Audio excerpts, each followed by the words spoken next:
Good afternoon, everyone. Now convening the joint hearing of the Committee on Higher Education and the Committee on Education. It is Aloha Friday, February 6th. A few minutes after 2 p.m. We have one bill on our agenda today, House Bill 1872. Let's get right into it. 1872 is relating to an early learning apprenticeship grant program. This bill establishes an early learning apprenticeship grant program to be administered by UH to provide financial support for early learning program service providers in the state to participate in state or federally approved early learning apprenticeship programs, requires an annual report to the legislature, and appropriates funds. Up first, we have the University of Hawaii testifying in support. Dean Murata.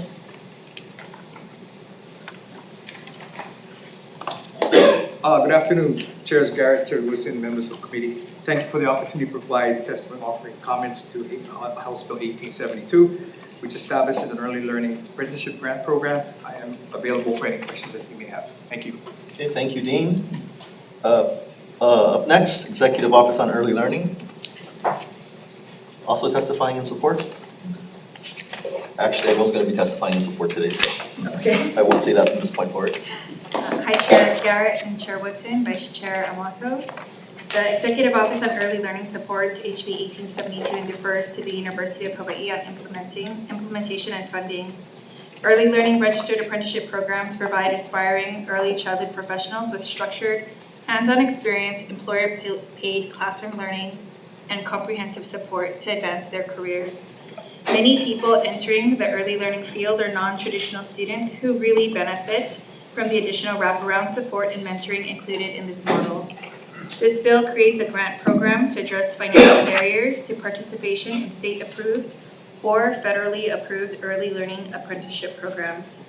By investing in these programs, we can address workforce shortages through recruitment and retention, improve compensation and benefits, and strengthen career pathways for early learning professionals. EOAL welcomes the opportunity to collaborate with UH on the grant award criteria and appreciates the legislature's continued investment in our Keiki and their families. Thank you. Okay, thank you very much. Up next, we have the City and County of Honolulu.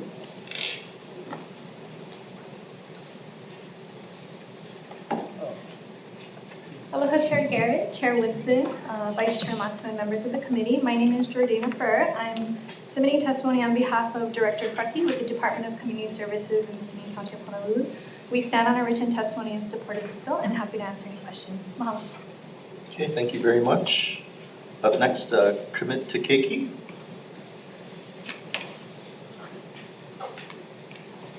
Afternoon, Chair Garrett, Chair Woodson, Vice Chair Matsu, members of the committees, Jared Ellis on behalf of Commit to Keiki and Early Childhood Action Strategy. We stand on our testimony in support. Happy to answer any questions you may have. Thank you. All right, thank you very much. Up next, Chamber of Commerce of Hawaii. Aloha, chairs, vice chairs, members of the committee. The Chamber of Commerce Hawaii would like to stand in its written testimony. Mahalo. In support. Yes, thank you. Up next, the Hawaii State Commission on the Status of Women. Are they here today?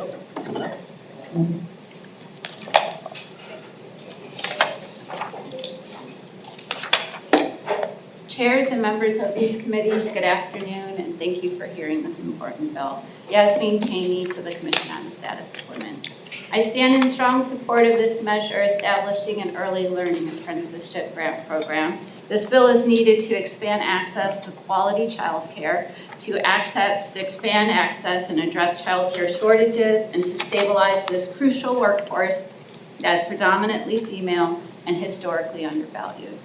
HB 1872 addresses ongoing barriers, elevates standards, and will lead to improvements for lifelong health outcomes for our children.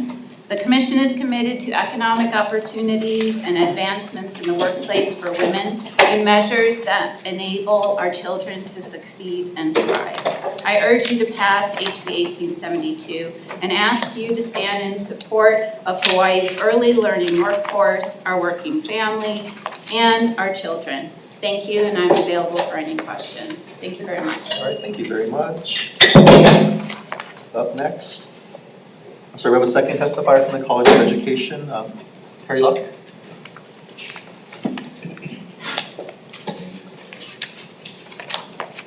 Aloha, Rep. Garrett and Rep. Woodson. Thank you so much for having us and the rest of your committee. Yes, I stand in support of House Bill 1872. And I just want to share a little bit about one of our apprentices. So this apprentice is a mother of 4. She went back to school, started taking classes at Honolulu Community College, works for Keikioka Aina Family Learning Centers, and has been really thriving in this environment where she's working, going to school, being able to support her family, as well as really reach some of her educational goals. So that's an example. We have a number of apprentices really growing both here on Oahu and on Hawai'i Island. And this bill really supports also other early learning programs and incentivizes them to really get involved with an apprenticeship program. So thank you so much for your support. Mahalo. Okay, thank you. Up next, Hawaii Children's Action Network speaks. Chair Woodson, Chair Garrett, Vice Chair Amato, respected committee members, my name is Malia Suchio on behalf of Hawaii Children's Action Network Speaks. We are here in support of HB 1872. You have my testimony, but I want to add on to that, if you please, that I was an early child care provider for almost 20 years. And if this program was available then, it would have been life-changing. To be able to cover the costs, to be able to have mentorship, to be able to have on-the-job training, to be able to fulfill competencies while at work, rather than being pulled away from work and being pulled away from family and having to cover all of those expenses myself. That would have been life-changing. The apprentices that we've talked to that are currently participating in the program have all good things to say about it. It helps us to satisfy our mandate through Act 46, Session Law 2020. And so there are so many benefits to this. I strongly encourage and ask for the support of this committee and humbly request that you pass HB 1872. Thank you. Okay, thank you. Up next, Parents for Public Schools of Hawai'i.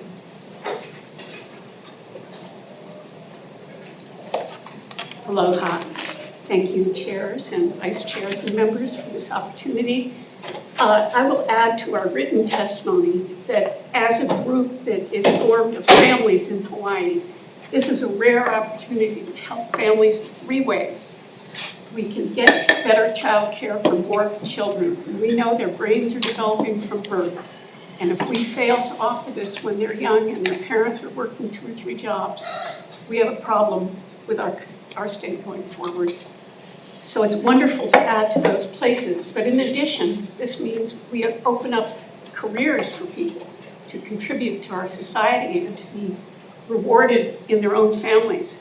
And thirdly, this learning that we promote means that all of our families get lifted with a better understanding of what early childhood learning is and how important it is. So I thank you for this opportunity to testify and hope you can support this bill. Thank you. Okay, thank you. Up next, Keikioka Aina Family Learning Centers. Ms. Melody Vega, and as she comes up to the podium, just want to thank you for hosting the committee a few months ago on a site visit to the Family Learning Center next to Castle Medical Center. It's really helpful to see the potential of a bill like this and how it helps the early learning workforce. So thank you for that. Thank you. Aloha. Thank you, Chair Garrett and Woodson and the members of the committee. My name is Melody Vega. I am the Chief Early Education Officer for Keikioka Aina Family Learning Centers. Currently, we provide the only early childhood educator apprenticeship program, approved apprenticeship program in the state of Hawaii. We are serving 6 employers on Hawai'i Island, 1 employer currently on Oahu, and hoping to engage at least 3 more employers soon on Oahu. Of course, we stand in support of this bill. It's going to increase the capacity of the workforce, provide economic stability for working families, and of course, provide and improve the quality of child care for our youngies. So thank you very much for being in support. Okay, thank you. I will now transition to Zoom for the registered testifiers. Is someone on from the Department of Human Services? Not present. Not present. We're also They've also submitted testimony in support. Is Ms. Villanueva on the line? Not present, also testifying in support. Okay, that's all that we have scheduled to testify in person today. Is there anyone in the room wishing to do so? Seeing none, members, any questions? House Bill 1872. If not, we'll move right into decision making. Chairs having conferred, the recommendation of the Committee on Higher Education is to pass this out with an HD1. Members, you'll recall we did have a very similar bill last year, House Bill 549, I believe, that made it all the way to conference. Fortunately, we couldn't get the appropriation agreed to in the waning days, but here we are again this year, high priority of the Higher Education Committee. So the recommendation is to pass this bill as an HD1 with just a defective date of 7/1/3000 to facilitate further discussion. Members, any questions, comments, concerns? Seeing none, Vice Chair for the vote, please. Thank you, Chair. Members, we are voting on HB 1872. Chair's recommendation is to pass with amendments. Chair and Vice Chair both voting aye. Representative Epsilon, is he here? Aye. There he is. Representative Capella? Aye. Representative Kila? Aye. Representative Lachita? Aye. Representative Olds? Aye. Representative Woodson? Aye. Representative Muraoka? Aye. And Representative Souza? Aye. Thank you, Chair. Your recommendation is adopted. Okay, thank you, members. Committee on Education, same recommendation. Questions, comments, concerns? Vice Chair for the vote, please. Okay, members, voting on House Bill 1872. Chair's recommendation is to pass with amendments. Chair and Vice Chair vote aye. Representative Amato. Aye. Representative Epsilon. Aye. Representative Garrett. Aye. Representative Capella. Aye. Representative Kila. Aye. Representative Olds. Aye. Representative Muraoka. Aye. Representative Souza. Aye. Chair, recommendation is adopted. Thank you, members. Okay, so with that, we will adjourn the 2 p.m. agenda. Thank you everyone for being here.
Good afternoon, everyone. We are now convening the Committee on Higher Education for the purposes of a public hearing. It is now 2:20. We are taking up the 2:05 agenda. It is again Friday, February 6th, here in room 309.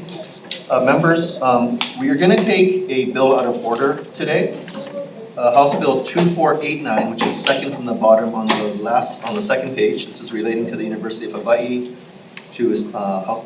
House Bill 2489 appropriates monies to establish a bachelor's degree program in ASL interpretation at UH with a multi-year plan to include a master's degree program for interpreter training. We have a ASL interpreter, as you can see, available via Zoom. So we're going to take that bill first because we don't have our services available for the duration of the hearing. And also, after we conclude the testimony and any Q&A, we're going to move directly into decision making on that one bill. Any questions? Okay, seeing none, we're going to start with House Bill 2489.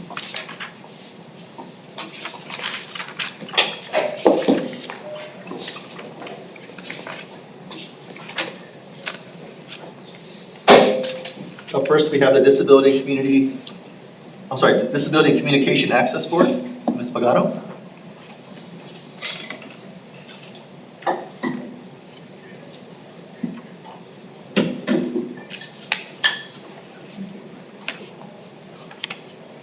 Oh, hi, good afternoon. The interpreter can see.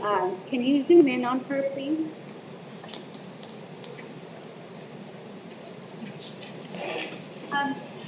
The interpreter cannot see her very well. She's very far away. And she said, I'm sorry, I wanted... Okay, we're going to try to switch the camera view. Just sit tight 1 second, please.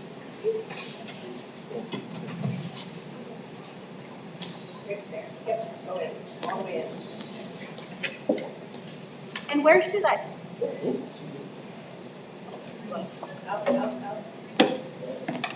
Our IT team is working on it right now, so just sit tight for 1 second, please. That's good, that's good, that's good, that's good. And good afternoon, everybody. I am Chair and Vice Chair, to the Chair and Vice Chair. My name is Christine Pagano from the Disability Communication Access Board, and we stand on our written testimony in support of this bill. I want to thank you and also be here for any questions that you may have. Thank you, mahalo. Okay, up next we have the University of Hawai'i. Good afternoon, everybody. Aloha, aloha. Chair Garrett, aloha, Vice Chair Amato, aloha, representatives. My name is Peter Renata. I'm the Dean of the College of Arts, Languages, and Letters, in which the Department of Linguistics is housed, and in which the American Sign Language coursework and soon concentration on a new bachelor's degree is located. I'm here. I have submitted written testimony in support of this bill. I stand on that testimony. I'm here to address any questions you might have. Thank you. Okay, thank you. Up next, via Zoom. Do we have anyone on Zoom for this one? Not present. Not present? Okay, we did have an individual submit testimony in support as well. Is there anyone in the room wishing to testify on House Bill 2489? Seeing none, members, any questions? If not, I have a question for the University of Hawaii. Yes. You mentioned in your testimony that graduates in this field can expect annual wages of up to $127,000 nationally. Correct. Can you just kind of give us a sense of the projection on the need of developing this workforce and what they can expect in terms of career compensation going forward? In terms of wages and salaries at the state level? Yes. I'm not the best to answer that question. This is based on national data. Okay. So perhaps one member of the local community. I can address the curricular and community needs. The kind of wage labor side of it is I'm less familiar with, apart from these ranges we laid out. Okay. No, I think your testimony speaks to like the increase in the interest in this program. Thank you. So, okay, well, thank you. Thank you. Yep. Okay. Can I ask the Ms. Pagano to come up?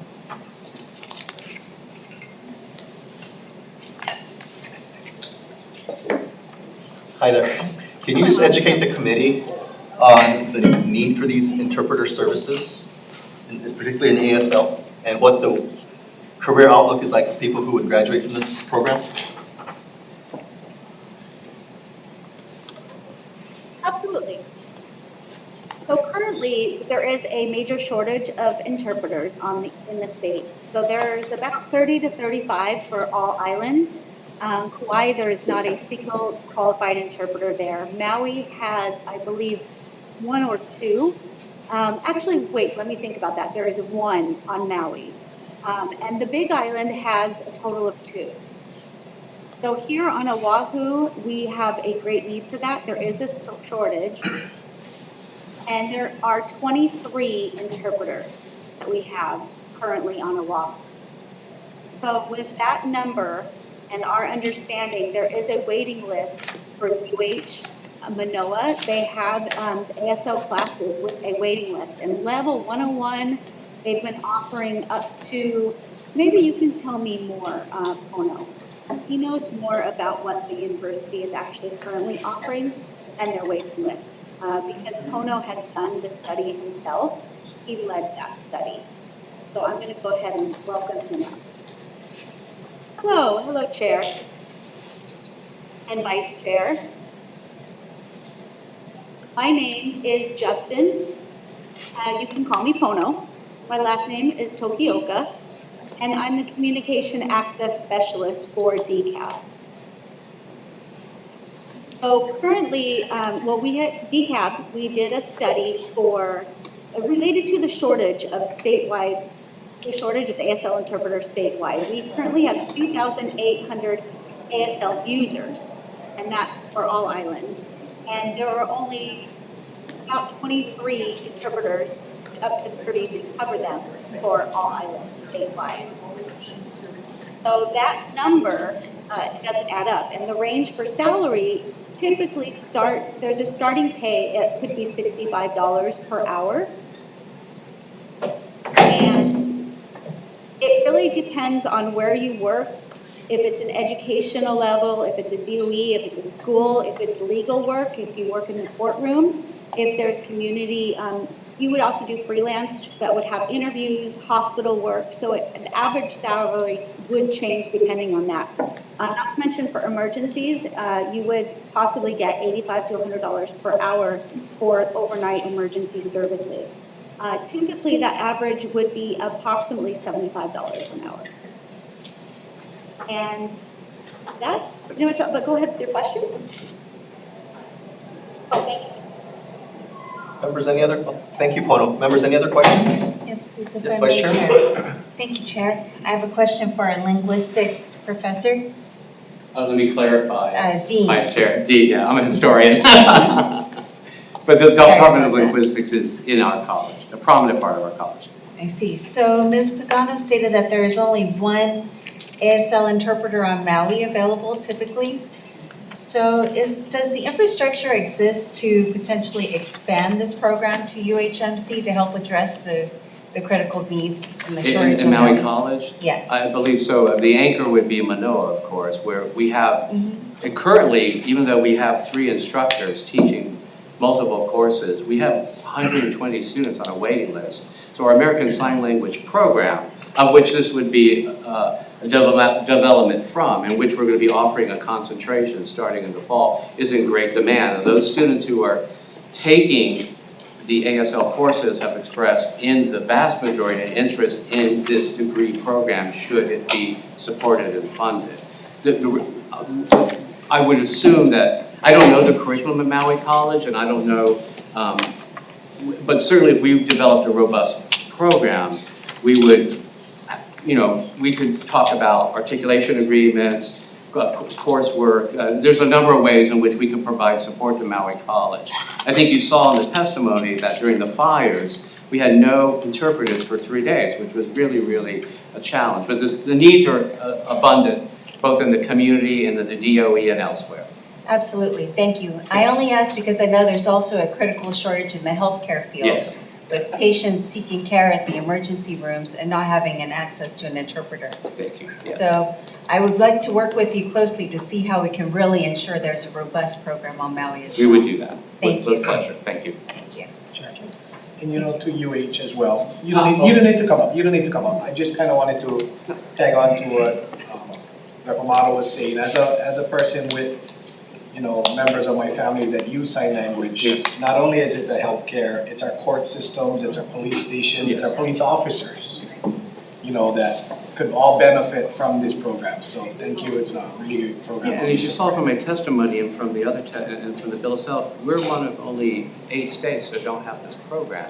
And we have culturally inflected needs. We can't just bring in mainland interpreters because of Hawaiian differences in Hawaiian signing, and because of Pidgin, because of Olelo, Hawaii. There's a whole lot of reasons why we need the program here. Yeah.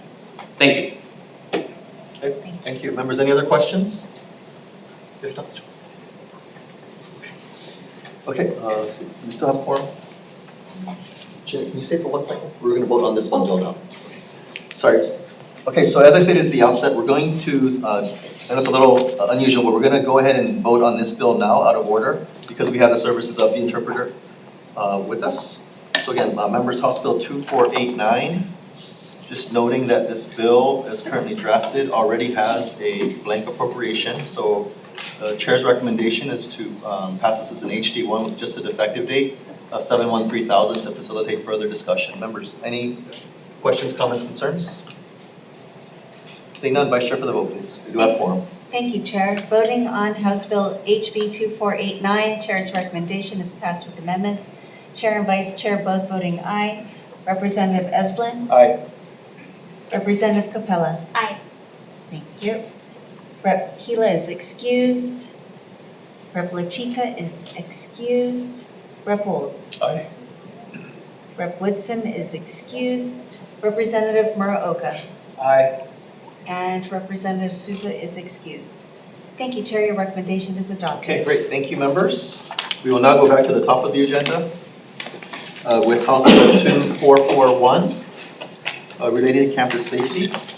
This bill requires students at UH, including transfer students, to complete training on federal laws and university policies regarding sexual misconduct prior to the completion of initial registration into the UH system. Amends the frequency that training and programming regarding sexual misconduct is provided to UH students and employees. Okay, up first we have the University of Hawaii providing comments.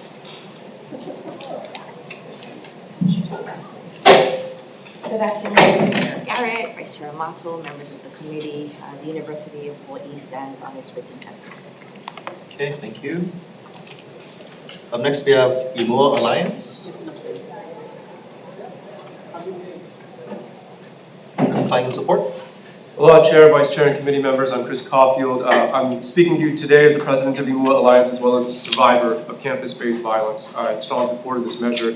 Every time survivors speak about our pain, UH officials get so annoyed by our relentless pursuit of healing and of truth. They clamor to make excuses about their inaction and their indifference. And this question before you today is not whether this is good policy. Of course it is. Of course it is. This builds directly upon Act 76 of 2023, which was the most transformative campus safety policy the legislature has ever passed. And it ensures that protection begins before harm occurs, not after. This measure would require students enrolling at the University of Hawaii to complete Title IX training prior to class registration so students understand consent, recognize warning signs, and know exactly where to turn if something goes wrong. This approach is already common nationwide. The University of California system requires it. The Department of Justice's Office on Violence Against Women has identified pre-enrollment training as a preferred practice. And the data makes clear why this matters. 84% of UH students report that they do not remember receiving any training on sexual violence. 80% of students who experience gender-based violence never report at UH, often because they don't know where to go or what support exists. But this bill isn't really about data, it's about restoration. When I was a student at the University of Hawaii, I was invited to what I believed was a late-night study session by someone I trusted as an academic mentor. Instead, I was violently assaulted, beaten, and verbally degraded by people who held power over me. I remember being unable to move. I remember staring at the ceiling, trying to understand how the place I was supposed to learn and grow had become a place where my sense of safety had suddenly vanished. Afterward, I tried to report what happened. I went to a university administrator, believing naively that telling the truth would be enough, and I was told that the university wasn't prepared to act.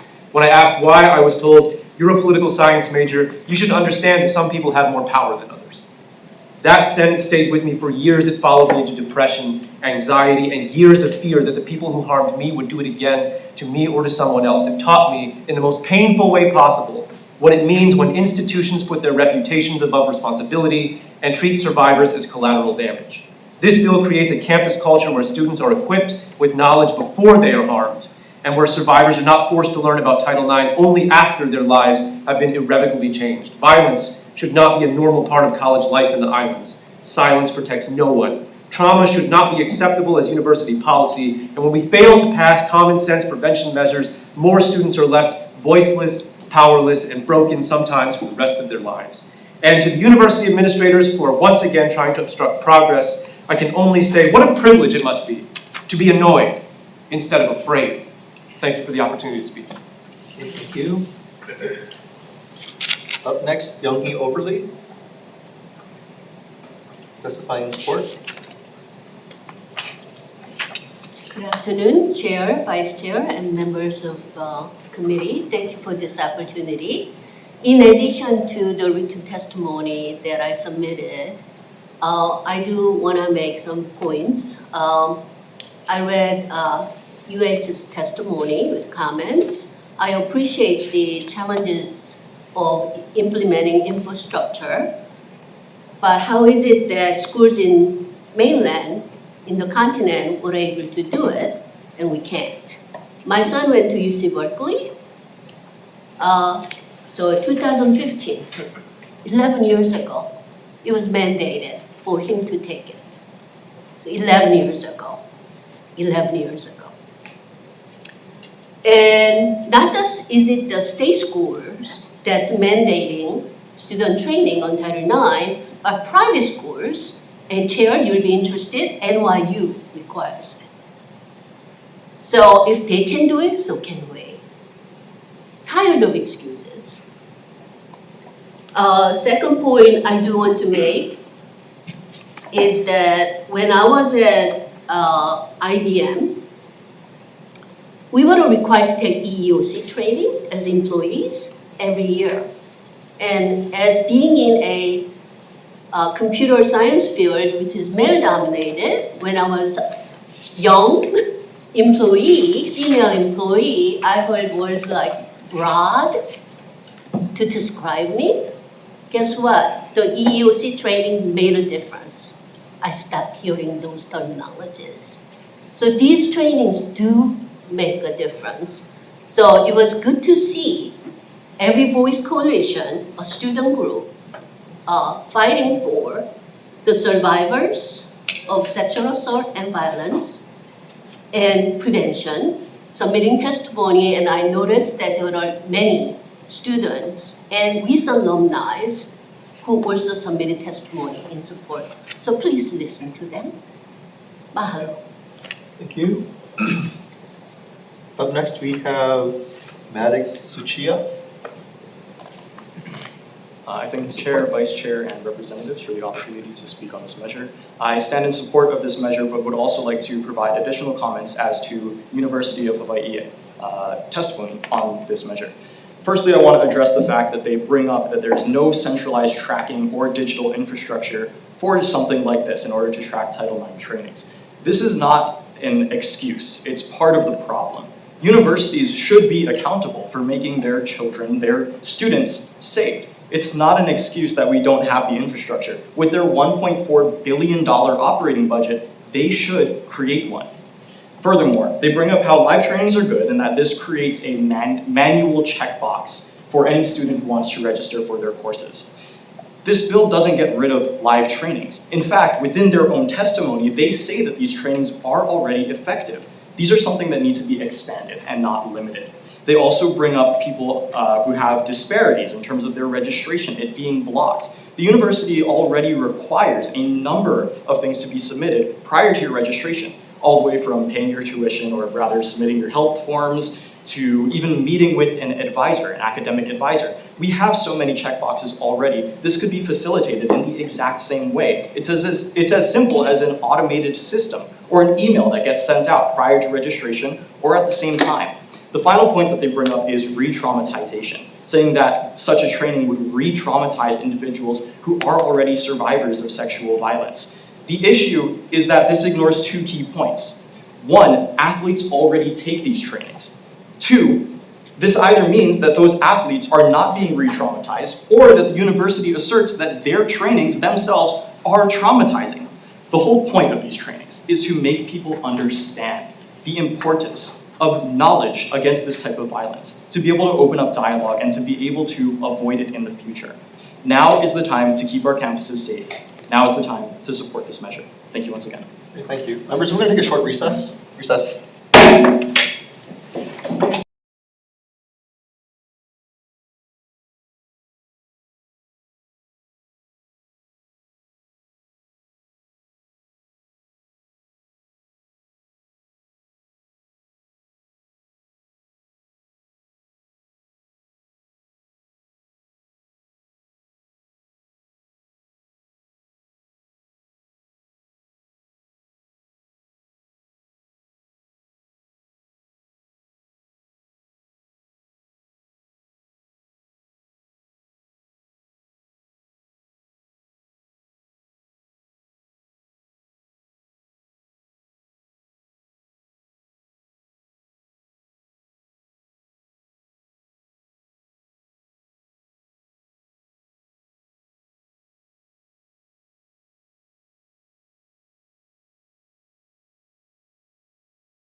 Okay, reconvening the Committee on Higher Education. Maddox, is there something you'd like to disclose? Yeah, Maddox Tsuchiya, once again returning to the podium regarding my testimony. I would just like to reaffirm that I am here as a private citizen exercising my right to testify. I'm a student at the university, and this is something within my own personal interest outside of any other state matters or business. Thank you. I'm sorry, can you come back to the podium, please? Can you also disclose your employment status here at the Capitol? Yes, my employment status currently at the Capitol is as a legislative aide to Representative Amato. I had previously discussed with Dr. Jill Ritter as to testimony. They will never, ever ask any staff to testify on any of their bills. This is all me. Okay, and sorry, just if you could also confirm that you will be taking time without leave Yeah, As a this session will be employee, yes. taking time without leave. This is, again, my own personal capacity. Okay, thank you very much for stating that for the record. Thank you. Okay, is there anyone else in the room wishing to testify? House Bill 2441. Yes, could I testify? Yes, could you identify yourself, please? Angela Melody Young, testifying on behalf of CARES. In a strong favor of campus safety and to enact this legislation to protect our students.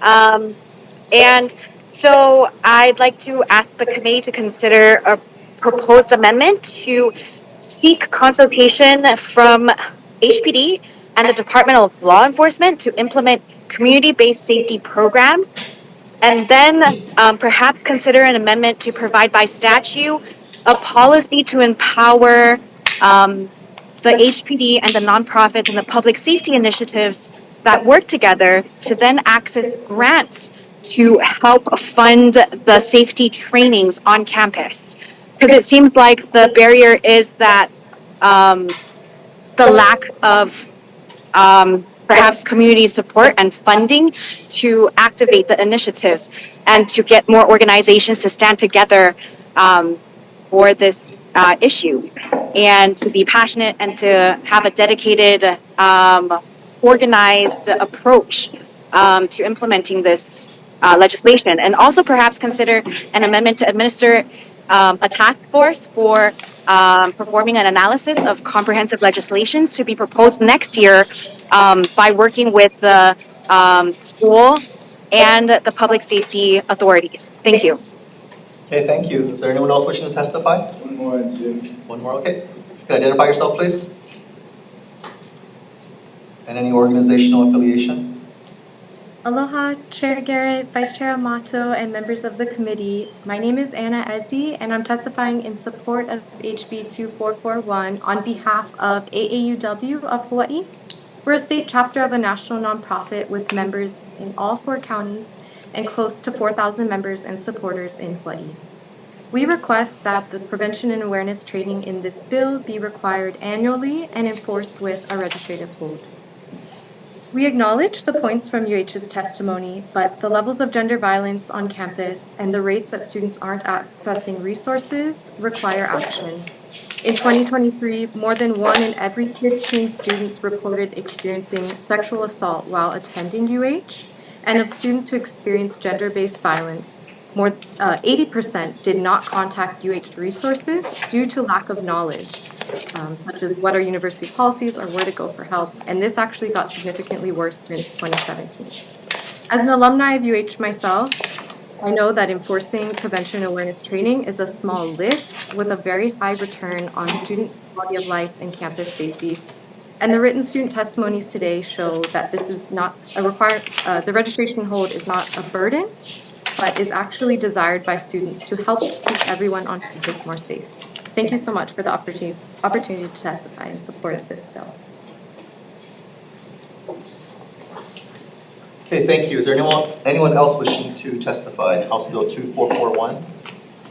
If not, members, please note we also have testimony and support from Every Voice Hawaii, the Hawaii State Democratic Women's Caucus, Fujiwara and Rosenbaum LLC, and about a dozen individuals, excuse me. I can't even speak now. Okay, members, any questions? Questions? Yes, if I may. Yes, Vice Chair. Thank you. Question for UH, please.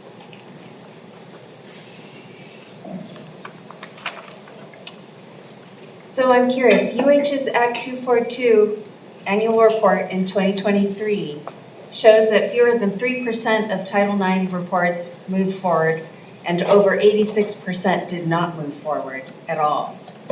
Why does universities oppose the mandatory Title IX training rather than fixing this broken system? Conversely, what has UH done to improve these statistics that are rather alarming? Thank you for the question. I'll ask Jen Rose, our Executive Director for the Office of Institutional Equity, to provide a response. Thank you. Good afternoon, Chair, Vice Chair, and members. My name is Jennifer Rose, and I'm the Executive Director of Sorry, could you try to speak a little bit louder, please? Executive Director of the Office of Institutional Equity. I'm also the interim Title IX coordinator for the University of Hawaii at Manoa, so for our flagship campus.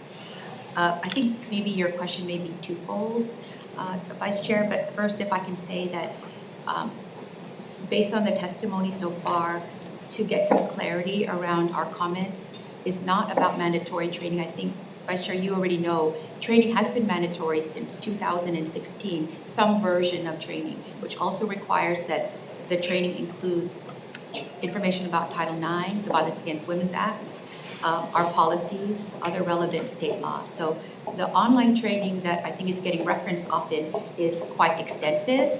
And so we are actually in the process of hopefully refining that training with our vendor to make it shorter so that students are able to complete it, because having to go through all of those requirements does take some time, although I think all training is important.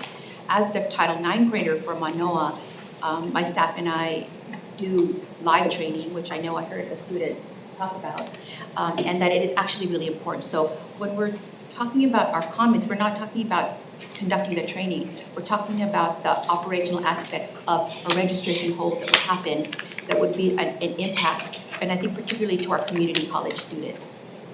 So that I just wanted to make a clarification for that. Your question, I think, was what are we doing to make those numbers higher? As far as our Act 242 data, that data reflects both training and cases. So those are for folks that are coming forward. I think you might have cited who is coming to the Title IX office to seek assistance. So in thanks to the state legislature 3 years ago, that bill that I mentioned that mandated training to begin with, our faculty members are all mandatory reporters. So this is a good thing because we get lots of reports. I mean, you saw probably our Act 242 data for Manoa. We received 200 reports, and that's good because third-party reporters, anybody that a student is going to, a faculty member who they trust, it's all coming forward to us. The data points I don't necessarily think reflect where students maybe go to a confidential resource instead and choose to act outside of the system, maybe get a restraining order through the civil process or the family law process, or whether they come to us but then don't want to move forward. So I think that there's a lot more nuance. One of the things we did discuss with the Women's Legislative Caucus during the interim of the session was for us to actually include more data points than what's required in the report, and also provide a narrative so that you could see more of the qualitative data of what is happening when students are coming forward without giving away any identifying information, because we want to be very protective of those confidential resources where they go, whether they go to a confidential counselor or a confidential advocate, which each of our campuses is also required to have by state law. And I think that they are utilized a lot more than people are aware. And people do use confidential resources at all of our campuses. So I think those are a few things I could go more in detail about our efforts regarding training. Perhaps offline on that, but just to clarify, the training is mandatory for faculty and athletes, but it's not mandatory for students, is that correct? It is now mandatory for students because of, I think, another law that was just referenced passed 2 years ago that I think was co-authored by Representative Capella. So training is mandatory for all students. And we don't have any issue, there's no issue with that, we want that. So it's trying to assess how to move forward without the registration hold on students before they start school. It is what our comments are surrounding, not the training itself. I just wanted to clarify that because I wasn't sure, based on the testimony, whether or not that was a point of confusion. And I haven't had a chance to read everyone else's testimony, so I apologize. That's most certainly something I think we can work on going forward. I think there are other creative and innovative ways to implement this policy without disrupting enrollment. Appreciate that. Thank you, Vice Chair. Thank you. Thank you, Chair. Member Morocco? So, on your comments just now, help me understand this. The UH stance, your stance is it'll put a hold on registration? No, that's the bill. What the bill is one of the provisions of the bill is to have a registration hold until the student completes the training. And so one of the things we are doing and we spoke with Rep. Amato on this, is trying to find ways, creative ways, so that the training could be shorter, but still meet the requirements and have all the necessary components, because I agree how important it is during the red zone period. I agree that what's very important is for students to know what their resources are. And that's one of the things that I think our climate survey has showed over the 5 cycles, that we've made much more improvements. And if you actually look at national comparisons, where national AAU schools have a 30% awareness of the Title IX corridor, and we have close to 60, and on some campuses, almost 80%. But also a 70 to 80% awareness of resources in general, whether they be confidential or offices of notice. This is actually really significant and where we're putting a lot of our efforts. The other thing that I really think was so helpful to meet with Rep. Amato earlier is that we started talking more amongst the Title IX coordinators about counting the times when we're doing tabling and also new student orientation, where it's not getting credit for the actual completion of the training because we didn't do the 6 components. But you came over there and went into the gym and said, I'm the Title IX coordinator. Here's how you can access me, or if you don't want to see me, here's a confidential advocate. This person's also standing there. This is the difference between our offices. This is how we can help you. And I think we have made a lot of improvements over the last even 3 cycles. And in comparison to the national, I think we're doing pretty well. Could we be doing better? Yes, I always think that we should be doing much better. And should we be doing better in terms of training completion? Absolutely. And the second part is, can you explain to me what you meant when you said it'll affect community college students differently? Well, I think there's a lot of studies that have shown that for community college students, if they don't have laptops, for example, and they're not able to complete the training, it might be more difficult. Also, it's open enrollment between all the 7 community college campuses, so I think that impacts your ability to, if you're held for the entire system.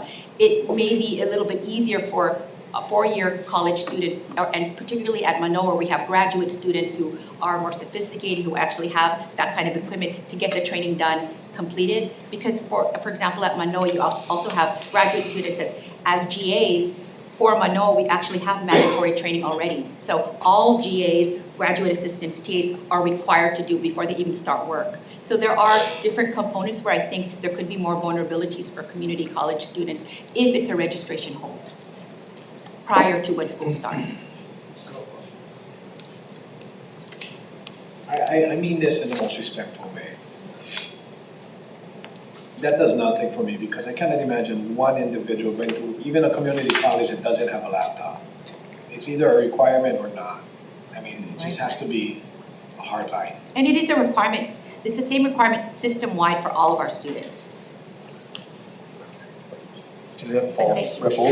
I don't want to prolong this, but there's something that you said, the disparaging between Manoa and the community college is the community college students may not have laptops. I mean, it's been a long time since I registered for a class at UH, but everything was online, even back then. So wouldn't that in itself be a barrier for kids to register for school at community college if they don't have a laptop? I think that's, can I say a little bit more about that? Also for the community college students being commuter students, there may be more challenges to doing the live training. For example, if you are at a 4-year and you're at Hilo or Manoa, you would get the training through either access from the dorms or through NSO, so it might be a little bit more challenging. I don't want to focus on the laptop situation, but I do think that there are certain vulnerabilities for our students who may not have as much access. And I don't want to say that it is about the laptop, so I apologize for going in the wrong direction there. I think our biggest concern is around holding registration prior to being able to, to finish the training. If there was some other creative solution that we can come up with, we're happy to work with, chair and vice chair on that. Or if you all have suggestions, I welcome that conversation. Yes, Rep. Chika. Hi, sorry, if you can reintroduce yourself, I had stepped out just briefly, and then, yes, please. So, Jen Rose, I'm the Executive Director of the Office of Institutional Equity, which is a system-wide office, but also I'm part of a hybrid office, and also the Title IX Coordinator for Manoa. Okay, thank you so much. I think just repeating what you shared, you're asking us to give you ideas on how to implement this? No, just in terms of if there are other ideas as an alternative to having to hold registration prior to. I think that's what the committee is asking you, Yeah. right? That's why this had been taken up last year. Since then, what has your office done to move this issue forward? Because as you know, it is an important issue for the committee, and so I think that was what that bill had intended, and unfortunately didn't pass, or a version of it. So what has your office done over the last year? And I'm sorry that if I'm unclear, I'm not aware that the registration hold bill was a carryover from last year. There was a Title IX requirement bill, but I'm not sure if the registration hold just a new. I think it was a different. Okay. It might have been different. So I could just talk more generally about what we've done in the last year, but not in relation to a holdover issue where registration was considered. I haven't seen. I'm sorry if I missed it from last session. I don't know. I don't think there was. This discussion has not. I don't think. Is there anyone in the audience who is tracking kind of a lot of the information? If Youngie, can you please come? Yeah. Thank you so much.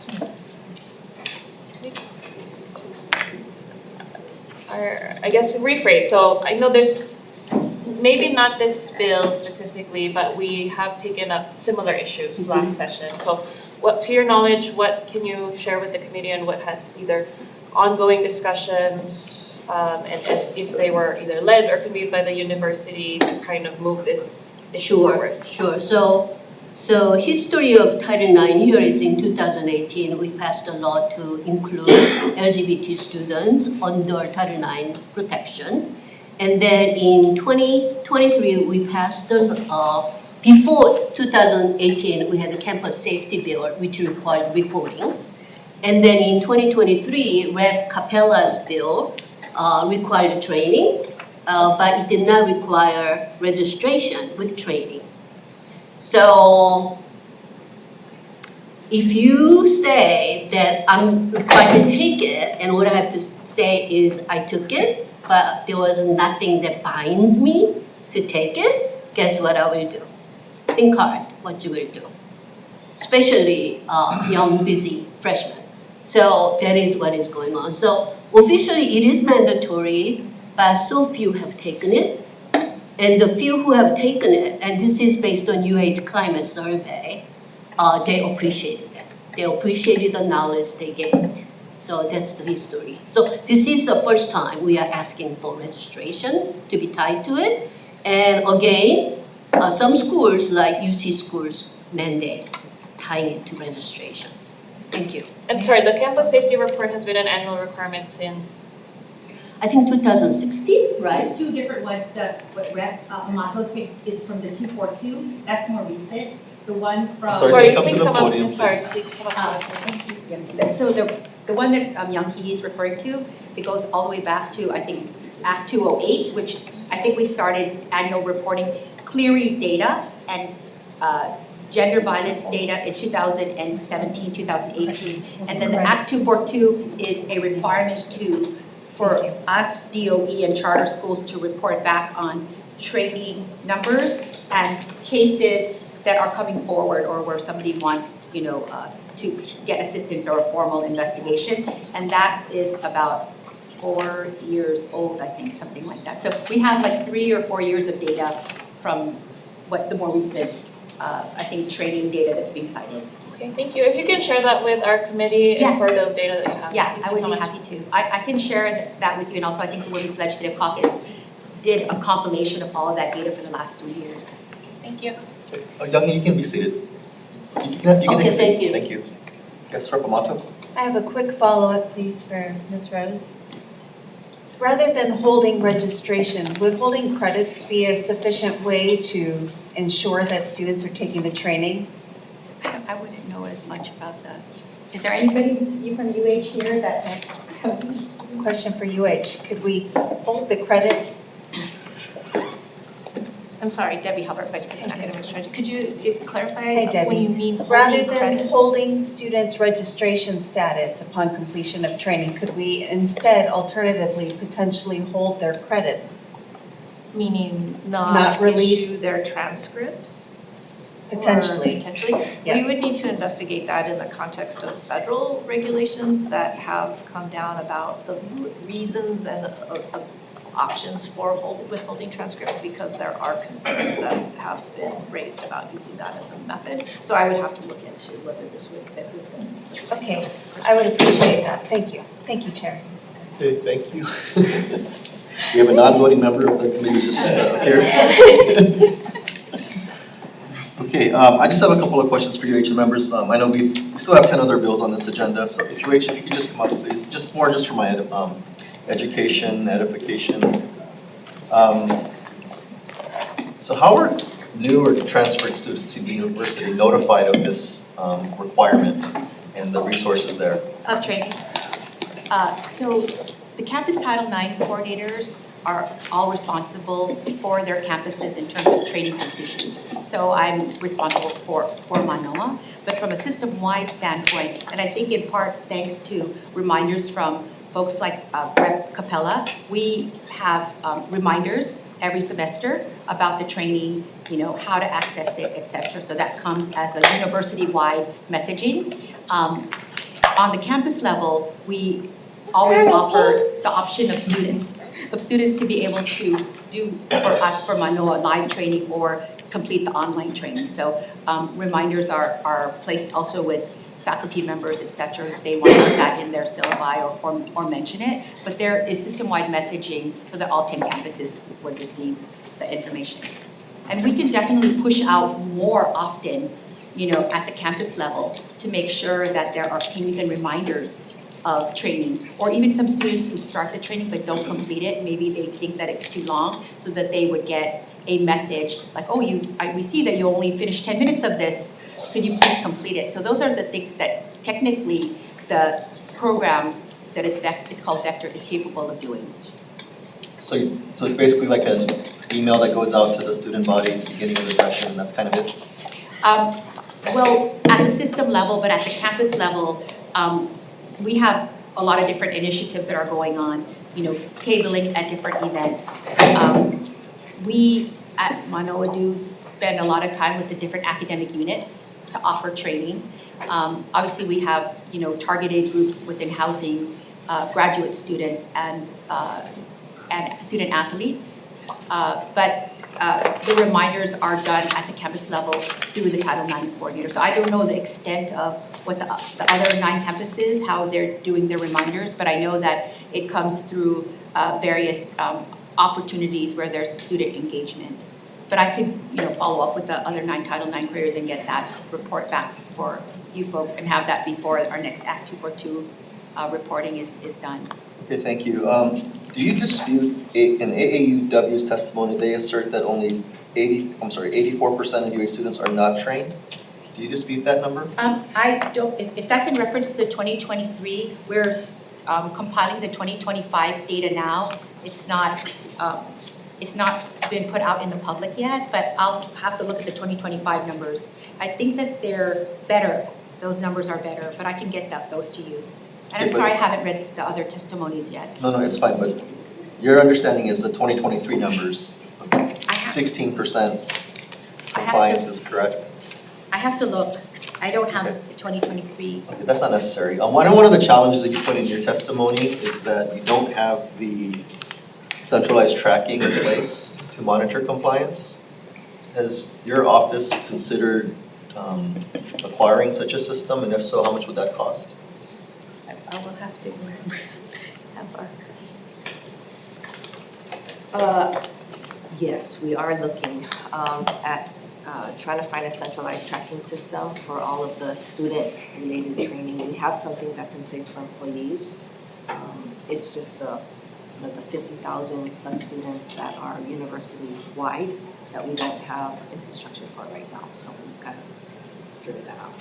How many employees does UH have system-wide? I'd say about maybe right around 10,000, maybe. Okay. And yeah, it's all part of the onboarding and it's all Okay, so you are looking into ways to, figure out the students that are amongst all the 10 campuses. Yeah. okay, thank you. Members, any other questions? Yes, Rep. Kapala. Thank you. Ms. Rose, thank you. Thank you all for your testimony, for being here. Quick question about the amnesty policy. Has that been implemented? Yes, that was implemented by President Laster 2 years ago, so that's in place. Still, Okay. It's current, yes. Okay, okay, awesome. Thank you so much. You're welcome. Okay, thank you members for the very robust discussion on House Bill 2441. We're going to move on to our next bill, House Bill 2159. Thank you for those of you who are patiently waiting for your turn. This bill is relating to the healthcare workforce development, establishes positions and appropriates funds to the University of Hawaii to support healthcare workforce development in the state. Up first, we have the University of Hawaii, Dean Shoemaker.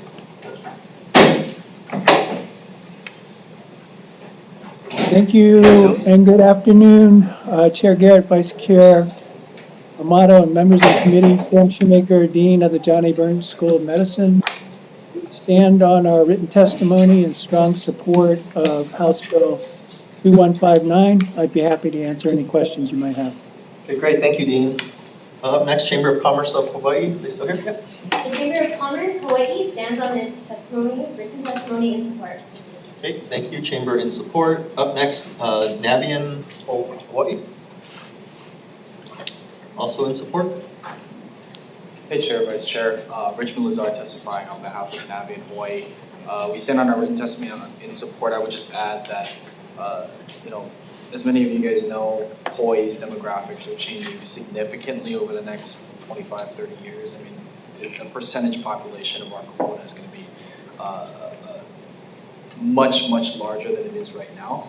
I know there's an appropriation tied to this bill, but I just wanted to point out that investments in workforce development now can save us money 20, 30 years from now. Thank you. Okay, thank you. Members, please note we also have testimony in support from the Hawaii Medical Association and the Hawaii Primary Care Association and one individual. Is there anyone else in the room wishing to testify? Anyone via Zoom on this bill? Seeing none, thank you. Members, any questions? House Bill 2159. Seeing none, moving on to the next bill, House Bill 2161 relating to pharmacy. This bill establishes the Daniel K. Inouye College of Pharmacy Special Fund to support pharmacist workforce assessment and planning efforts, establishes a pharmacist workforce assessment fee, appropriates funds. Up first, we have Dean Matsumoto with the University of Hawaii Hilo, College of Pharmacy. Good afternoon, Chair Garrett, Vice Chair Amato, and members of the committee. I'm Ray Matsumoto, Dean of the Daniel K. Inouye College of Pharmacy. We stand on our written testimony in support of this bill and also support the amendments that were proposed by the Office of the Attorney General as well as the Hawaiian Pharmacists Association. I'd be happy to answer any questions. Okay, thank you, Dean. Up next, the Hawaii Pharmacists Association. Good afternoon, Chair, Vice Chair, members of the committee. Sorry I couldn't be there in person today. We also stand in support of this initiative and the comments provided by the Attorney General, and I will remain on standby for any additional questions. Okay, thank you, and thank you for pulling over and not driving while you're testifying. Thank you. No problem. Next, Attorney General, I'm sorry I didn't see you earlier. I have a feeling I know what you're going to say. Yes. Providing comments? Good afternoon, Chair, Vice Chair, members of the committee. Just want to remind you to add the language that the law is a matter of statewide concern. Thank you. Yes, duly noted. Thank you very much. Members, please also note we have a few dozen testimony in support from various individuals. Okay, is there anyone else in the room wishing to testify? House Bill 2161. Anyone via Zoom? Nope. Okay, members, questions?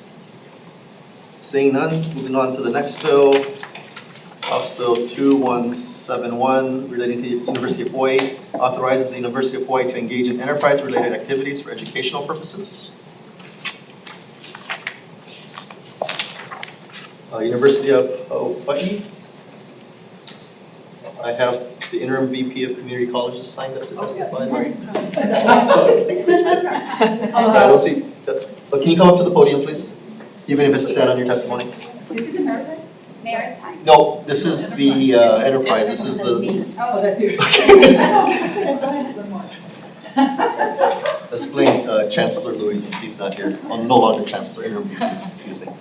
Hi, Chair, Vice Chair, members of the committee. My name is Denise Yoshimori Yamamoto. I'm the Associate Vice President for Administrative Affairs, and the community colleges and the university stand in support of this measure. Please let me know if you have any questions or concerns. Okay, thank you. Is there anyone else in the room wishing to testify? House Bill 2171. Seeing none, members, any questions? Yes, Representative Chica? I think it's pretty interesting bill. What maybe for the university, yeah, what would be a good example of current activities that that could arise as a benefit from this? So basically what happens at the community colleges, we have some programs that we have that almost like they're learning labs, our hospitality academy. Sometimes it can be nursing, early childhood, where we're actually going out or providing those services in our facilities. An example of the hospitality academy is that through CIP, we did build a small, not hotel, but a facility that then we got sponsors from industry to sponsor each of the rooms, and then our students in our hospitality program then service those rooms. And so we wanted to be able to, with an educational component, not open it up for revenue generation, for any type of profit or anything like that, but it's just to provide our students with this hands-on type of training and real-life experiences. So this provides a separation between what is truly known as commercial enterprise that's revenue generating versus something that's related to our educational purpose. Got it. And because right now you're subject to the county regulation. So that's where it's hard, because now it's looked at as with the same lens, and it's really not the same thing. And we want to be able to move quickly, without going through all these permitting processes. And again, it's really just to support our program and give them this lab environment. Got it, because it's not meant to be a commercially generating revenue. Okay, no, clarifies things. Thank you. Any other questions? Okay, we're good. Okay, thank you. Okay, members, any other questions? Okay, seeing none, moving on to the next bill. House Bill 2416. Now, this is a maritime bill. Maritime Youth Apprenticeship Pathway Program directs Honolulu Community College in partnership with state agencies and maritime employers to conduct a study and develop a plan for a statewide maritime youth apprenticeship program for individuals aged 16 to 24. Requires a report to the legislature with recommendations on program structure, resource needs, proposed legislation, and implementation options, appropriates monies. Up first, we have University of Hawaii. Testifying in support, I believe. Aloha kako, aloha ikaw, aloha umaga Garrett, me ka ho'ouna ho'omaga kumaro. Kari Duclo, the Associate Vice President for Academic Affairs for the University of Hawaii Community Colleges.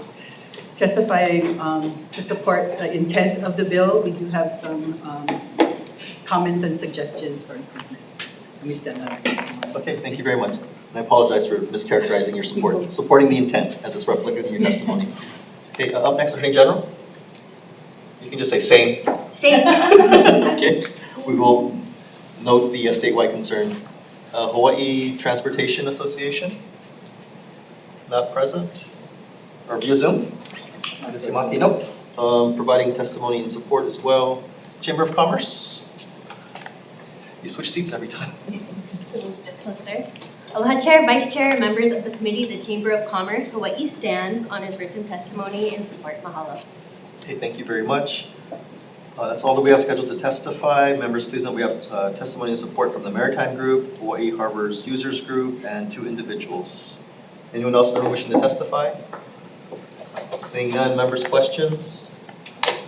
Seeing none, moving on to the next bill.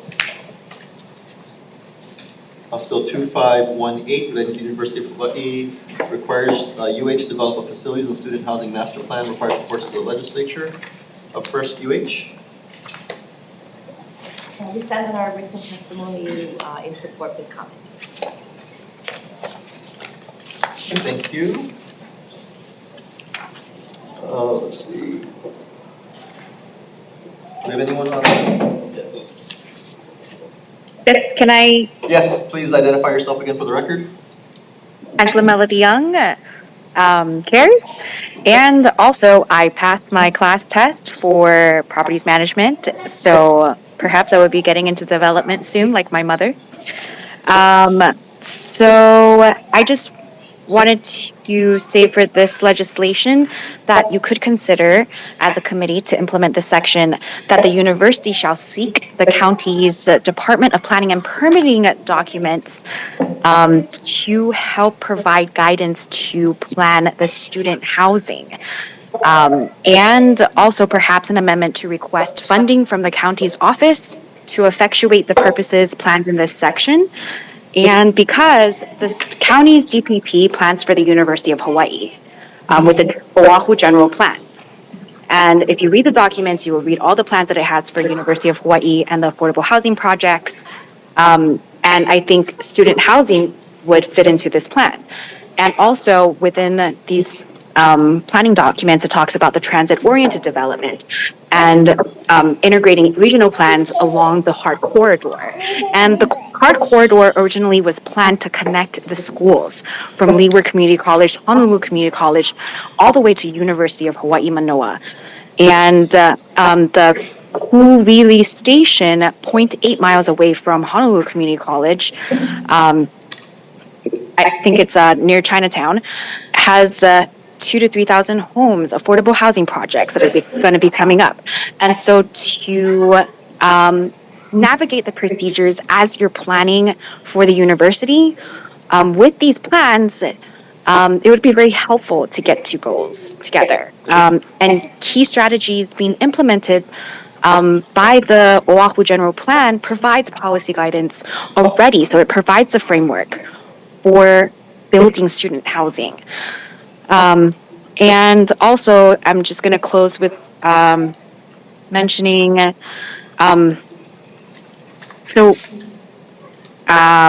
involving county and state and major development plans, particularly transit-oriented development plan, is crucial for university student housing to ensure sustainable, safe, and affordable connected living environments. And it helps students to have safer living areas, right? Where they're not going to be, going to nightclubs or going to gambling houses. And that's a worry for parents. I get it. You want them to be safe and they should be planned for. So yeah, I think this will really help the students to have a safe housing with lots of amenities. Thank you. Okay, thank you very much. Let me see, I'm sorry, lost track here. 2518, anyone else that are wishing to testify? Seeing none, members' questions? Seeing none, we'll move on to the next bill, House Bill 2617, relating to the University of Hawaii at Hilo. Among other things, this bill establishes the Institute of Indigenous Education, Science, and Outreach within the University of Hawaii at Hilo. We have, is there anyone on via Zoom? Okay. Yes. Hi, aloha kapo. Ms. Kimura, yes, please proceed. Yes, Ka'u Kimura, the director of Kahaka'ula o Ke'likolani College of Hawaiian Language and Imi Loa. I stand on the university's testimony and am here if you have any questions. Mahalo nui. Okay, thank you very much. That's all that we have scheduled to testify on this bill. Is there anyone in the room wishing to testify? Seeing none, members' questions?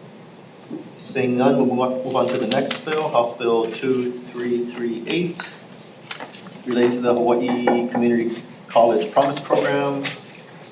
Among other things, this bill amends the Promise Program to exclude grants, scholarships, and other funding sources from the calculation of Hawaii Promise Awards. Also addresses a change in federal law regarding Pell Grants, and changes Hawaii Promise from being a last dollar award. Okay, up first, we have the University of Hawaii testifying in support. Yes, we stand on our written testimony, but emphasize strong support. Okay, duly noted. Strong support. Okay, thank you very much. Hawaii Kids Can, are they still here? Yes. Also in support?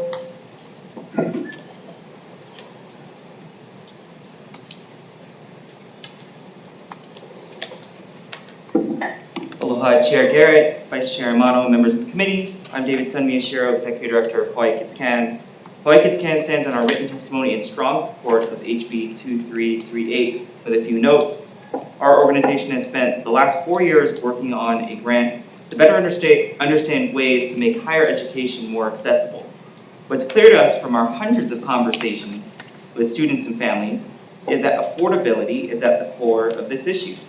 While a great program, the Hawaii Promise Scholarship is only scratching the surface of its potential. The changes in HB 2338 will make community college more accessible and affordable for local students and families. Given the workforce development contributions of our community colleges, this will be a clear win for the broader economy of the state. Mahalo. Okay, thank you. Via Zoom, College Promise. Hello. Yes, please my name proceed. is. Thank you. Thank you, Chair Amato, or thank you, Chair Garrett, Vice Chair Amato. My name is John Barnshaw. I am a senior leader at College Promise, which is a nonpartisan nonprofit organization that works with all 450 Promise programs in the United States, including the Hawaii Promise. In looking at the statute and looking at the bill and speaking with many people throughout the Hawaiian Islands, we believe that the changes in HB 2338 will address some of the issues that have previously been identified, particularly the last dollar calculation. I stand on my written testimony previously, and I'm happy to answer any questions for the committee. Thank you. Okay, thank you very much. Members, that is all we have individuals scheduled to testify. House Bill 2338. Please note we have testimony and support from Hawaii P20 Partnerships for Education, comments from the Harold K.L. Castle Foundation, and support from one individual. Members, any questions? House Bill 2338. Seeing none. Oh, I'm sorry, we do have one question. Rep. Luchika. For University of Hawaii, please. Thank you. Thank you, Chair, for introducing this legislation. I think it's so important. For right now, what is, do we know if there are other states that have this approach of the last dollar, kind of the gap, covering the gap approach when it comes to promise programs, or are we the only state that does that? Hi, please go ahead. Hi, Judy Oliveira with the University of Hawaii Community College System. If we can get John. Okay, hi John, are you able to answer the question? Yes, Representative Luchika. There are programs that have last dollar. However, there's about, out of the 450 I mentioned, there's about 61% that are last dollar. What's somewhat unique about the Hawaii Promise is the provision that is currently statute, which is section 304-501B2, and that is, quote, grant scholarships and other funding sources that do not require payment must be factored into the last dollar calculation. Other programs on the mainland, they do not have that second part. It's my understanding that HB 2338 would rescind that part, which would actually comport with all other last dollar programs that I'm aware of in the U.S. Okay, so just to reiterate my understanding, right now the way that our statute is written is if you receive other sources of funding through grants or other dollars, is it, instead of supplementing what's already received, it factors that into the total, so they don't get the full. So it could reduce what they could receive under the promise. Would displace their. Right, okay. It replaces it. It replaces it rather than supplements it. So will this bill correct that? Yes. Correct. Okay. It'll allow them to stack philanthropic aid on top of their federal and state aid. Thank you. Is there anything else on this? Never mind. I think that's it. Thank you so much. Okay, thank you, Rep. Luchika. Just for the record, this is an admin bill. I would love to take credit for introducing this. Oh, it was okay. Yes. Well, thank you for hearing it, Chair Garrett. Okay, members, any other questions? House Bill 2338. Seeing none, moving on to House Bill 2339, another admin bill relating to the University of Hawaii revenue bonds.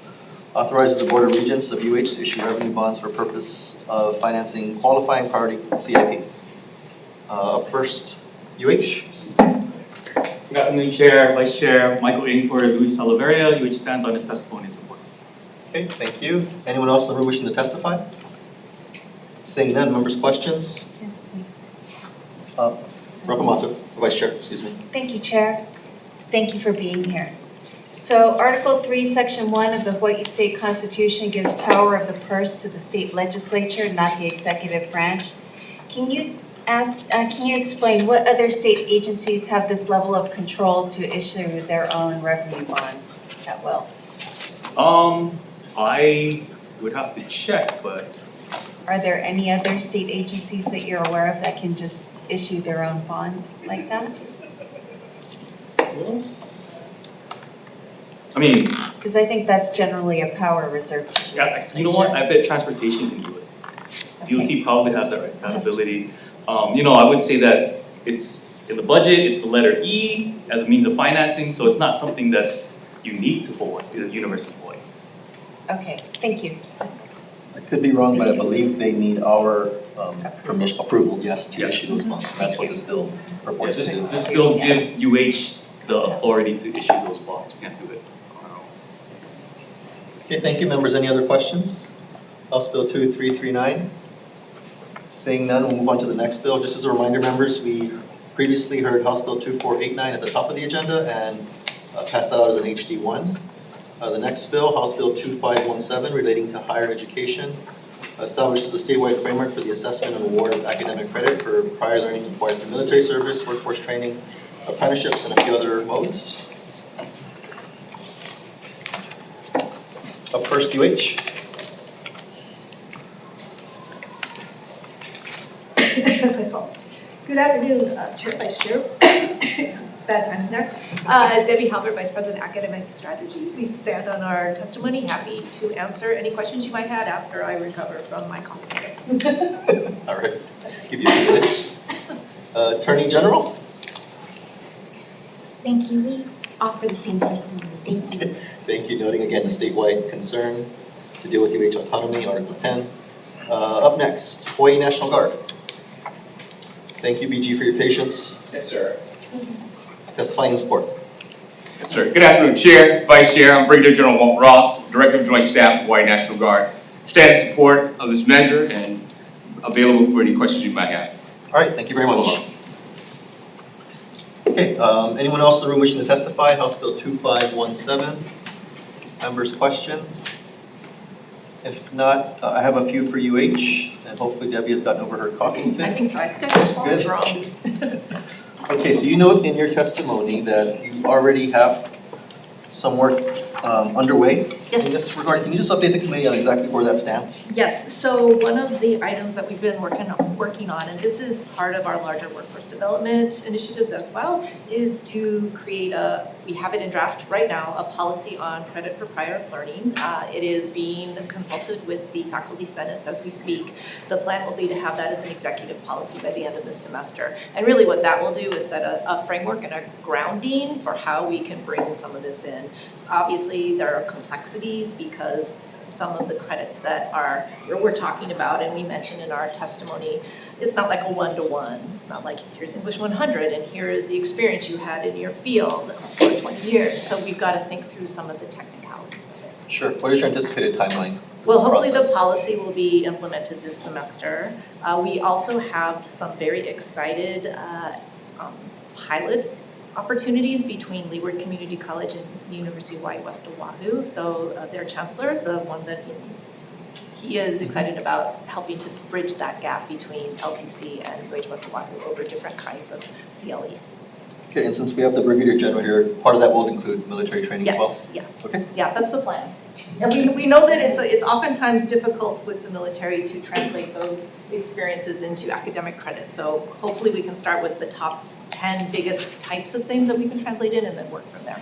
Okay, thank you very much. Members, any other questions? House Bill 2517.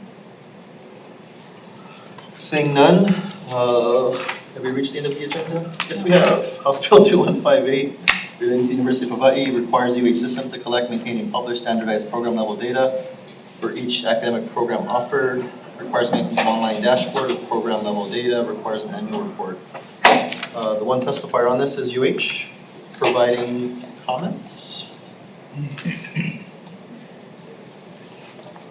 Good afternoon. afternoon, Chair, Vice Chair, and members of the committee. I'm Carol Plowman-Wagner, Director of Institutional Research for the University of Hawaii System. I work under the Vice President of Academic Strategy, and we stand on our testimony today, and I'm here to answer any questions. Okay, thank you.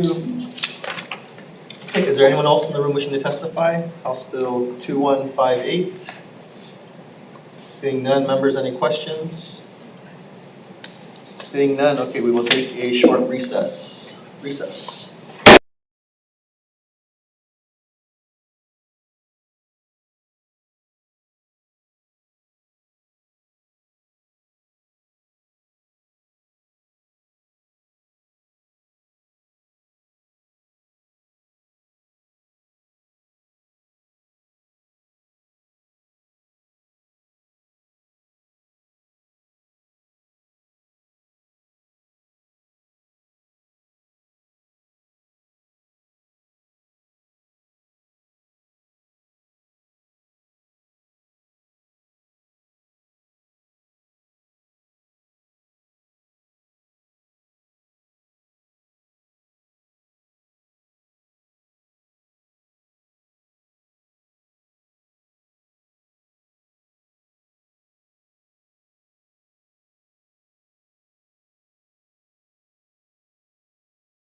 Okay, reconvening the House Committee on Higher Education. We will go into decision-making on the 2:05 p.m. agenda.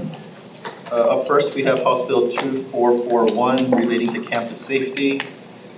Members, we obviously had a lot of discussion on this bill. It became very apparent to all of us, I believe, that the University of Hawaii has a long way to go on this. There's a lot of room for improvement. And I appreciate the leadership of the Vice Chair in bringing this to our attention and just the extent of the questions that were raised by committee members.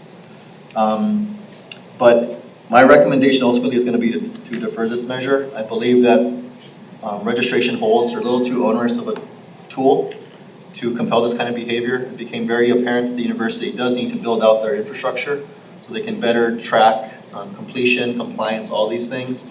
We heard from the university that they're currently looking into that, procuring such a system. They have it in place for their employees. It shouldn't be that heavy of a lift to expand it out to all the students. And again, I want to thank the Vice Chair for bringing this to our attention. What I'd like to see done is a resolution introduced this session, strongly encouraging the university to move expeditiously with regard to that system and to figure out ways to raise awareness of the current offerings and to increase student participation in the modules. So with that, members, the recommendation is to defer. Not an easy decision on my part by any means. Members, any discussion? Thank you, Chair. If I may briefly. Yes, please. I appreciate the committee taking the time to hear the testimony. It was very passionate today. There clearly is a need for some sort of training on campus that is mandatory and trackable. So I'm committed to working with UH to ensure the system is in place. I mean, it's not rocket science. I'm sure we can figure this out. And it does not have to be an onerous hammer, as you say. There are simple ways that we can do this. So thank you, Chair. I appreciate the conversation. Okay, thank you. Members, any other discussion? Just briefly, Chair, yes. Thank you so much for hearing this measure and considering it, and also pushing the university to take steps to try and protect survivors on campus. Of course, absolutely. Yes, Reverend Chika? Same sentiment. We would really like to see the university prioritize this. And the last thing we want, because we're in the education committee, we're seeing similar responses where we had, unfortunately something had to happen, and for it to be prioritized and escalated in the manner, and that's the last thing we would want is, we want to be on the side of prevention rather than reacting to something. And I know that there's data being collected, so we have that information. We have what could inform future policy and rules, administrative rules. So thank you again, Chair, for hearing all the testimony and being willing to take this up by a resolution. Okay, thank you, Reverend Chika. Members, any other discussion? Okay, thank you. Seeing none, moving on to the next bill, House Bill 2159, relating to healthcare workforce development. Members, for the Chair's recommendation for this bill is to pass it out with an HD1, blanking the appropriation, blanking the FTE counts of 18.5, and adding an effective date of 7/1/3000 to facilitate further discussion. Any discussion on this bill? Seeing none, Vice Chair, for the vote, please. Thank you, Chair. Committee members, we are voting on HB 2159. Chair's recommendations passed with amendments. Chair and Vice Chair both vote aye. Representative Evslin? Aye. Representative Capella? Aye. Representative Kakila? Aye. Representative Lachika? Aye. Representative Olds? Aye. Representative Woodson? Aye. Representative Muraoka? Aye. And Representative Souza? Aye. Thank you, Chair. Your recommendation is adopted. Okay, thank you, members. Next bill, House Bill 2161, relating to pharmacy. This is to establish the Daniel K. Inouye College of Pharmacy Special Fund to support pharmacists' workforce investment and planning efforts. Members, this is similar to what currently exists for the nursing profession through the Hawaii State Center for Nursing. The Chair's recommendation is to pass this also out with an HD1, noting the Attorney General's suggestion to add a provision regarding this being a statewide concern to deal with UH autonomy. We will adopt most of the Pharmacists Association amendments that were reflected in their testimony. We're going to add in the identification and evaluation of best practices, coordinating the distribution of state and federal grants, collaborating with already established centers to develop and deploy team-based care models, and also adding annual reports. We are going to strike out, per their suggestion, having this fund provide loan repayment, as well as providing scholarships for pharmacy students via this fund. And lastly, we will include a effective date of 7/1/3000 to facilitate further discussion. Members, any questions, comments, concerns? Seeing none, Vice Chair for the vote, please. Thank you, Chair. Voting on HB 2161, noting the presence of all members, are there any members voting with reservations? Any members voting no? Seeing none, thank you, Chair. Your recommendation is adopted. Okay, thank you, members. Next bill, House Bill 2171, relating to University of Hawaii. This is the enterprise-related activities for educational purposes. Chair's recommendation is to pass this out as an HD1. We did receive a suggestion from the university to remove the phrase quote program operating the activity from section 2E, which the committee will adopt. And we will also add an effective date of 7/1/3000. Members, any discussion? Seeing none, Vice Chair for the vote, please. Thank you, Chair. Voting on HB 2171, are there any members voting with reservations? Any members voting no? Thank you, Chair. Your recommendation is adopted. Okay, thank you, members. Next bill, House Bill 2416, relating to the Maritime Youth Apprenticeship Pathway Program. This is the one that directs HCC to, in partnership with various state agencies and employers, to conduct a study and develop a plan for a statewide Maritime Youth Apprenticeship Program. Okay, so the Chair's recommendation here is to pass this also out with an HD1, again, noting the Attorney General's concern, or the suggestion regarding this statement of statewide concern. Yes, sorry, Article 10. We will accept UH's suggested amendments as follows. I'm adding an additional appropriation, which will be blank, to cover the cost of a temporary project coordinator, data consultants, and statewide industry workshops. We will have the UHCC system lead the study with participation from Honolulu Community College and Windward Community College.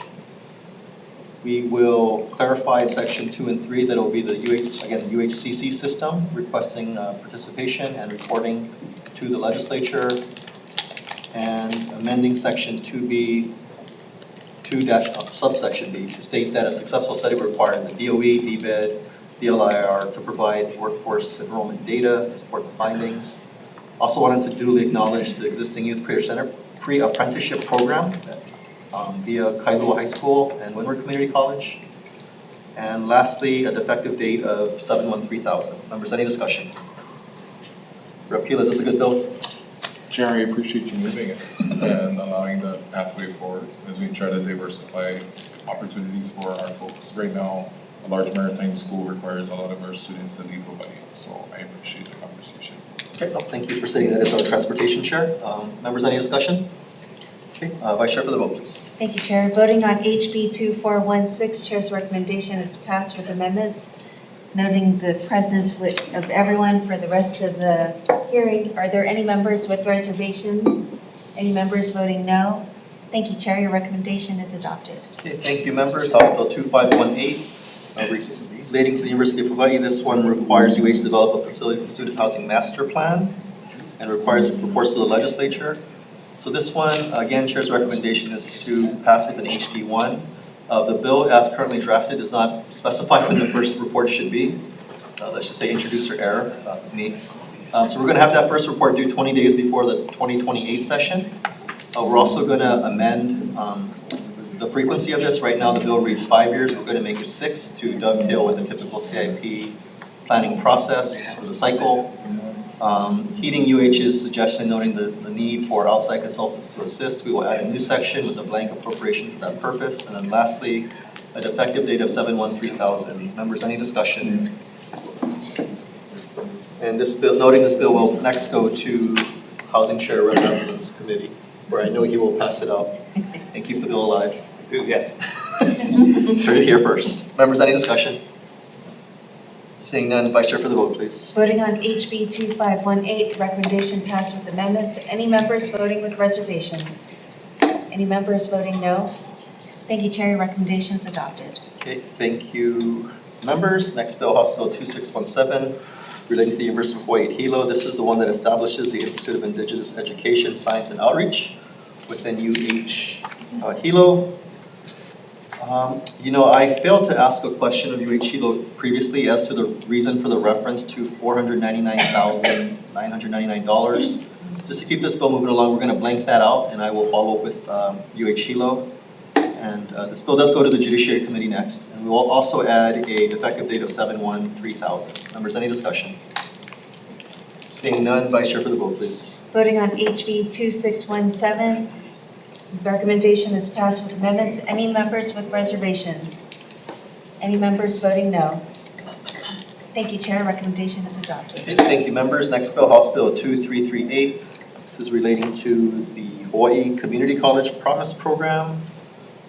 So we do have some technical, non-substantive changes to suggest, as well as a defective date of 7/1/3000. So Chair's recommendation is an HD1. Members, any discussion? Seeing none, Vice Chair for the vote, please. Thank you, Chair. Voting on HB 2338, recommendation passed with amendments. Are there any members with reservations? Any members voting no? Thank you, Chair. Your recommendation is adopted. Okay, thank you, members. Next bill, House Bill 2339, relating to the University of Hawaii revenue bonds. This is the one that authorizes the Board of Regents of UH to issue revenue bonds for purpose of financing qualifying priority CIP projects. So members, noting this already has a blank bond revenue cap, we will just suggest an HD1 with a defective date of 7/1/3000. Any discussion? Seeing none, Vice Chair for the vote, please. Voting on HB 2339, recommendation to pass with amendments. Any members voting with reservations? Me. Duly noted. Thank you, Chair. Any members voting no? Thank you, Chair. Your recommendation is adopted. Okay, thank you. Members, again noting House Bill 2489, we took it out of order and voted that out at the top of this agenda as an HD1. Moving on to the next bill, House Bill 2517, relating to higher education. This is the one for a statewide framework for the assessment and award of academic credit for prior learning acquired via multitude of modes. Members, I was pleasantly surprised to hear that this initiative is already underway at the UH via executive policy, and we heard that things are on track. So in light of that, we will give UH time to let that process play out, so the Chair's recommendation is to defer. Members, any discussion? Seeing none, moving on to the last bill of this agenda, House Bill 2158, related to the University of Hawaii. This is the one regarding publishing standardized program level data for each program offered. I do recognize that UH does quite a bit of work in this space and that they may need additional resources to operationalize what's requested in this bill, but for the time being, I'd just like to put in a defective date of 7/1/3000 to keep this bill moving. Members, any discussion? Seeing none, Vice Chair for the vote, please. Thank you, Chair. Members, on our final bill, HB 2158, are there any members with reservations? Any members voting no? Thank you, Chair. Your recommendation is adopted. Okay, thank you. We're going to roll right into our 210 agenda, nearly 2 hours later. So this is a bill that we deferred from Wednesday's February 4th hearing, House Bill 1790. Again, this was noticed for today, 210. Members, earlier today, our staff circulated us HD1. So in terms of what was included, we included, again, a statement of statewide concern from the Attorney General. We amended various various terms at the suggestion of the Attorney General. Terms like we're going to use law enforcement rather than police. They were used interchangeably. Amending the definition of physical force and force, so it's consistent and to me the use of physical effort or the application of a physical tool or technique. Clarifying that the law enforcement oversight agency means any agency, board, or commission created up by a political subdivision to accept and review complaints against law enforcement officers employed by the political subdivision, but does not include any office, division, or other entity within a law enforcement agency. We are defining serious bodily injury. It's having the same meaning as section 707-700.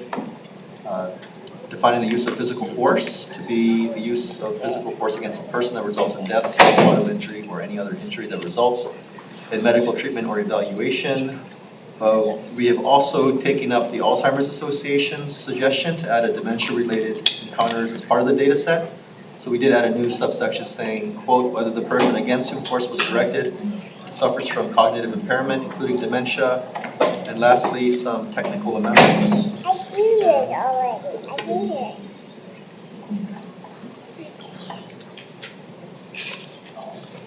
Okay, I'm sorry, give me 1 second. I think we need a defective date.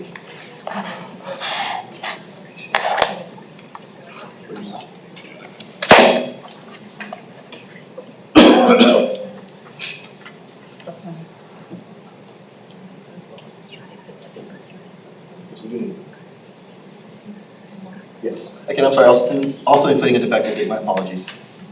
Okay, members, any discussion? Please don't ask me to repeat all that. I just want to thank you, Chair, for circulating the HT1 in advance so we all had time to read it. Thank you. Yes, of course, you're very Yes. welcome.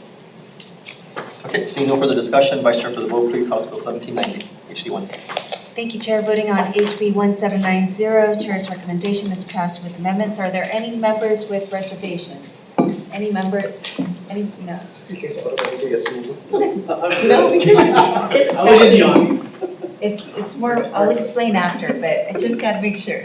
Any members voting no? Thank you, Chair. Your recommendation is adopted. Okay, thank you, members. 2 hours later, we're going to adjourn. This is like a housing hearing. All right, adjourn. Still not